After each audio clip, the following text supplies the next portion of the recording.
Vamos começar um bate-bola de perguntas e respostas que eu recebi lá nos meus stories. Manda aí. É possível pesquisar robôs GPTs ou o acesso é somente através dos links? Existe alguma restrição? Vamos lá. Você consegue sim pesquisar pelo nome, basta ir em explorar GPTs e, por exemplo, pesquisar pelo nome do GPT ou o nome do criador. No meu caso, pesquisar para o Rafael Bittencourt. E aí vai aparecer a lista dos GPTs que eu criei. Retirando a opção de treinamento do chat GPT com os dados do usuário, é seguro usar informações sensíveis? Vamos lá, pergunta capciosa. Eu vou te dar minha opinião pessoal, obviamente, tá? Mas eu não posso garantir porque eu não faço parte da empresa OpenAI, tá? Então não existe uma garantia absoluta.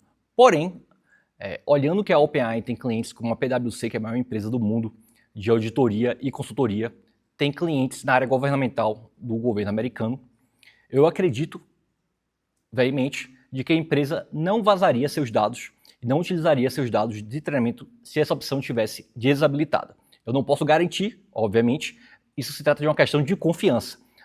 Não somente a OpenAI, mas, por exemplo, a Google, nos seus modelos também há a opção de você desabilitar.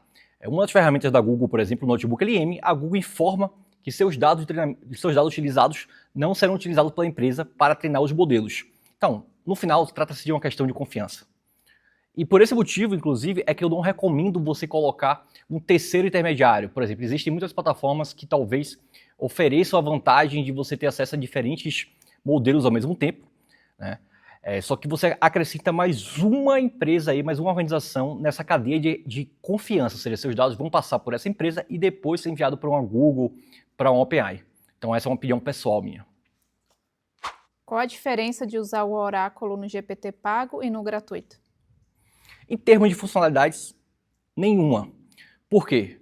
Porque tanto o usuário free quanto o usuário gratuito ele vai ter acesso ao modelo GPT-4o, que é utilizado pelo assistente. Contudo, há uma limitação com relação à quantidade de interações. Enquanto no usuário free se dá mais ou menos a 30 interações a cada 3 horas, esse valor é triplicado para o usuário pago. Mas meu conselho é que se você está utilizando maciçamente o ChatGPT, assine o Plus, porque vale muito a pena. O prompt tem direito autoral. Consigo descobrir os prompts usados no assistente? Uma excelente pergunta, tá?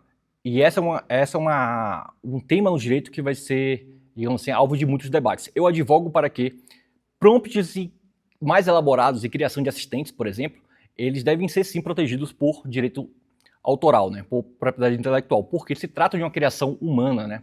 Então não quero dizer que qualquer tipo de prompt simples, deverão ser objeto desse tipo de proteção, mas prompts elaborados como a criação de assistentes que envolvem inclusive a integração de documentos e ações externas, eles devem sim ser objeto dessa proteção. De maneira similar, poderíamos pensar como se fosse um software. Em vez de estarmos escrevendo instruções em linguagem de programação, estamos escrevendo em linguagem natural. Então, na minha opinião, na minha visão legal, na minha opinião jurídica, sim, merece ter proteção. E o que você está falando de descobrir o prompt, isso não é uma atitude legal. Digamos assim, legal aí na verdade é uma discussão, mas é uma atitude ética. Isso se dá o nome de prompt leaking, né, que é o ato de você obter as instruções de um assistente, de uma ferramenta, de maneira, digamos assim, artificiosa. Então essa é a minha opinião pessoal e profissional. Vender GPT personalizado. Acha promissor ou não vinga? Então, algumas pessoas comercializam, existem algumas plataformas, inclusive, que permitem você criar, na verdade, o assistente dentro da API, tá? O GPT é uma versão dos assistentes da API, mas dentro da plataforma da OpenAI, beleza? Então, se você quiser comercializar e colocar numa plataforma e cobrar por assinatura, você precisa criar na API de assistentes. Existem algumas plataformas de terceiros que pegam esse seu assistente, colocam dentro de um site e cobram assinatura de usuários para poder utilizá-los. Não é a minha linha de abordagem, tá? Mas tem gente que faz isso. Indica alguma extensão para copiar tabelas do ChatGPT?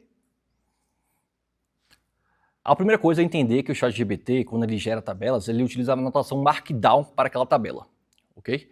E isso é importante porque algumas pessoas, de maneira inadvertida, acabam copiando com o botãozinho de copiar, e quando ele clica naquele botãozinho, isso vem com a anotação do Markdown. E essa anotação Markdown, que serve para estilizar, seja colocar negrito ou formatar em tabela, quando copiada e colada em uma outra plataforma que não entende essa linguagem, como Instagram, acaba o quê? Revelando essas notações, como asterisco asterisco, que é o negrito, ou o cerquilha, que é a indicação de seção.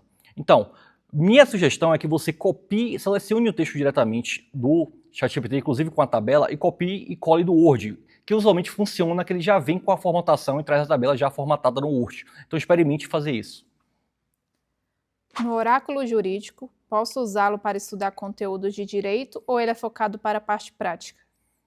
Boa pergunta. Apesar de que ele foi construído para dar uma assistência jurídica ao profissional, ao operador de direito, você pode sim utilizar ele para poder estudar algum tema, pois ele tem acesso às legislações do direito civil, né, no caso do oráculo jurídico de direito civilista, ou de outra legislação, no caso de um oráculo específico. Então você pode sim utilizar, só que eu recomendo que você faça uma combinação. Existem alguns assistentes meus que são mais voltados para a educação, como o assistente pedagógico, tá? Onde você pode encaminhar, por exemplo, para ele uma legislação, um documento da legislação, pedir para ele criar questões, criar resumos. Então é um assistente mais voltado para esse aspecto educacional. Para a área jurídica, qual dos dois se sai melhor, ChatGPT ou Claude, versão paga? Essa é uma questão de preferência pessoal. E eu vou explicar por quê, né? Algumas pessoas dizem que o Claude ele tem uma melhor linguagem jurídica, né? Um texto mais claro do que em relação ao ChatGPT. Só que isso pode ser também um viés, porque como o ChatGPT ele é o mais utilizado, né, maciçamente, a gente está acostumado a ver mais textos gerados pelo ChatGPT. Então aquilo pode gerar uma certa estranheza, e quando a gente vê um texto gerado por outra ferramenta que é um pouco diferente, a gente vir a acreditar, né, que esse seja melhor. Enfim, eu também acho que um pouco assim, do texto do Claude seja um pouco mais, digamos assim, mais limpo, tá? Só que o Claude, infelizmente, né, ele não tem ainda uma ferramenta como o GPT. Ele tem uma tentativa chamada de Projects, né? Só que, infelizmente, eles não permitem anexar muitos documentos, né?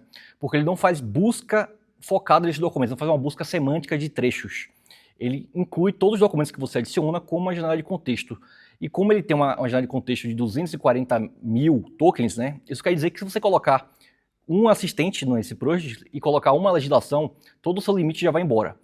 Pelo contrário, o ChatGPT, de maneira geral, dentro dos GPTs, ele é excelente para você ter um assistente dentro de uma área jurídica, quando você precisa ter várias legislações, porque ele permite anexar até 20 documentos, cada um aí até de 15 e 12 megas, e quando você faz alguma pesquisa, ele não vai trazer todos os documentos junto na requisição. Ele vai selecionar, fazer uma busca semântica, trazendo apenas os trechos relevantes à sua requisição. Então, de maneira geral, eu ainda prefiro o ChatGPT com os GPTs para a aplicação do direito. Reconhecendo, claro, que o Claude ele pode ser utilizado de maneira complementar, e eu até utilizo, quando você quer fazer uma reescrita, por exemplo, um ajuste da petição. Eu sou Rafael Bittencourt, auditor federal, cientista da computação, especialista em inteligência artificial e bacharel em Direito. E se você quer ter sua pergunta respondida, me siga nas redes sociais.